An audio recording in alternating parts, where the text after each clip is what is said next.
నాయన ఈ వీడియో చూడండి, తర్వాత దీని మీద మాట్లాడదాం, సరేనా?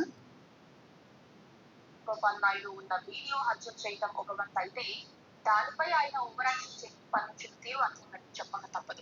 బిఆర్ నాయుడు గారట ఎవరో అమ్మాయిని, ఆంటీని కౌగిలించుకున్నాడట. అది కౌగిలింతో ఫేస్ టు ఫేస్ మాట్లాడినట్టుగా ఉందో నాకైతే అర్థం కాలేదు, కానీ మరి మీకు కౌగిలింతలా కనిపించింది, నాకు అది కౌగిలింతలా కనిపించలేదు. ఒక ఆమె నిల్చుంటే ఆమె ఎదురుగా నిల్చొని ఏదో మాట్లాడుతున్నట్టుగా ఉంది. దాన్ని ఏకం కౌగిలించేసుకున్నాడు. ఇంకా అక్కడే ఇంకా ఏదో రంకు పురాణం మొదలెట్టేశాడు బిఆర్ నాయుడు అని. అనేకమైన వీడియోలు ఇప్పుడు నెట్టేట హల్చల్ చేస్తున్నాయి. నైనా నాకు తెలియక అర్థమైపోయాను, ఆయన వ్యక్తిగతం అది. ఒక నిజంగా అనుకోండి, ఆవిడతో అక్రమ సంబంధం ఉందో అనుకోండి, లేకపోతే ఆవిడంటే ఇష్టం అనుకోండి, ఆయన వ్యక్తిగత విషయం, ఉంచుకుంటాడు, కౌగులించుకుంటాడు, ముద్దు పెట్టుకుంటాడు. అడగడానికి మనం ఎవరని చెప్పండి? ఆయన అక్కడ అసభ్యం ఎక్కడ కనిపించిపోయింది ఆ బిఆర్ నాయుడు వీడియోలో? చెప్పండి, నాకైతే అర్థం కాదు. ఎక్కడ ఎరకల్లోని కెమెరాలు ఎట్టేసి ఎవడో ఎదురుగా నిలుచుకుంటా ఒక ఆడది ఒక మగడు ముద్దెట్టేసుకున్నారు, కౌగిలించేసుకున్నారు, రాసలీలలు చేసేసారు, ఇది చేసేసారు అనేది ఒకటే పుకారు. ఈ టీవీలకు మరి పని పాటు లేకుండా నలుగురు రాజకీయ నాయకులు కూకొని బిఆర్ నాయుడు రంకు పురాణం అని అక్కడ చేసిన రంకు ఏటుంది చెప్పండి? ఒకరు చేసాడు అనుకోండి, మీకేటా దోల? మీకేటయ్యా దోల? నాకేంటి అర్థం కాదు. మరి పని పాటలు లేవా? ఇవేనా విషయాలు? ఆయన టీటీడీకి చైర్మన్ అయితే మీకు ఎలా అలాంటి వ్యక్తి ఉండకూడదు. మరి ఎంతమంది ముసుగుల్లో ఇంకా ఎంతమంది ఉన్నారో మరి అలాంటి వాళ్ళందరి సంగతో? ఈ అడిగిన వాళ్ళు అందరికి అడిగిన ముచ్చాలా? ఈ అడిగిన వాళ్ళందరూ ఇప్పుడు 4-5 కూర్చొని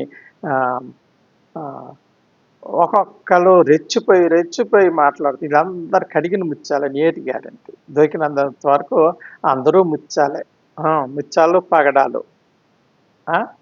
ఎందుకు అంత ఆయన వ్యక్తిగత విషయాల గురించి మనం అనవసరంగా టైం వేస్ట్ చేసుకొని ప్రజలకి మరెక్కలేవు సమస్యలు. ఈ రంకుపో సమస్యలేనా? ఈ రంకు సమస్యతో మనకి ఏం పని? ఆయన మనసు పడ్డాడు ఆవిడ మీద, ఆవిడని కౌగిలించుకున్నాడు, ముద్దు పెట్టుకున్నాడు, లేదా ఏదో సెక్స్ చేశాడు. మనకి ఏలండి? టైం వేస్ట్ చేసేసి ఇక నెట్ మొత్తము, యూట్యూబ్ మొత్తం ఈ బిఆర్ నాయుడు రంకుపురాణం. ఆయన రంకుపురాణంతో మనకి ఏమిటండి సంబంధం? మరీ సమస్యలు లేవండి. దాన్ని మనం చూడడం అయితే వాళ్ళు వీడియోలు పెట్టడం తప్ప మనం చూడడం తప్ప అనేది మనం తెలుసుకోవాలి.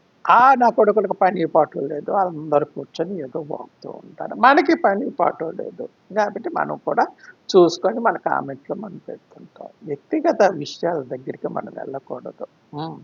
వ్యక్తిగత విషయాలు వ్యక్తిగతంగా ఉంటాయి. ఆయన ఇష్టం, అది కౌగిలించుకుంటాడు, ముద్దు పట్టుకుంటాడు. అడగడానికి మనకి ఎవరికి రైట్ లేదు. కోర్టులో చెప్తున్నాయి కావాలా, మనం అడగడానికి మనకి ఎవరైతే ఉంది? ఏమంటే టీటీడీ చైర్మన్ పదవిలో, మంచి పదవిలో ఉన్నాడు కాబట్టి దిగిపోవాలి, మరి ఇంకేట్లేదు. ఆ పదవితో ఉన్నాడు కాబట్టి దిగిపోవాలి. ఆ పదవి లేనోడు ఎవడు ఏది చేసినా సరే ఇది పర్వాలేదు. అలాగున్నాయి మన రాజకీయ పార్టీలు, మన రాజకీయ వ్యక్తులు. మనం ఇలాంటి వాటికి సపోర్ట్ చేయకూడదు. ఎవరి వ్యక్తిగతం వాళ్ళని వదిలేయాలి. దొరికినంత వరకు ప్రతి ఒక్కడు గ్రేట్గానే ఉంటాడు. దొరికిపోతేనే అసలు పురాణం తెలిసిపోతుంది. అర్థమైందా? ఉంటానంటే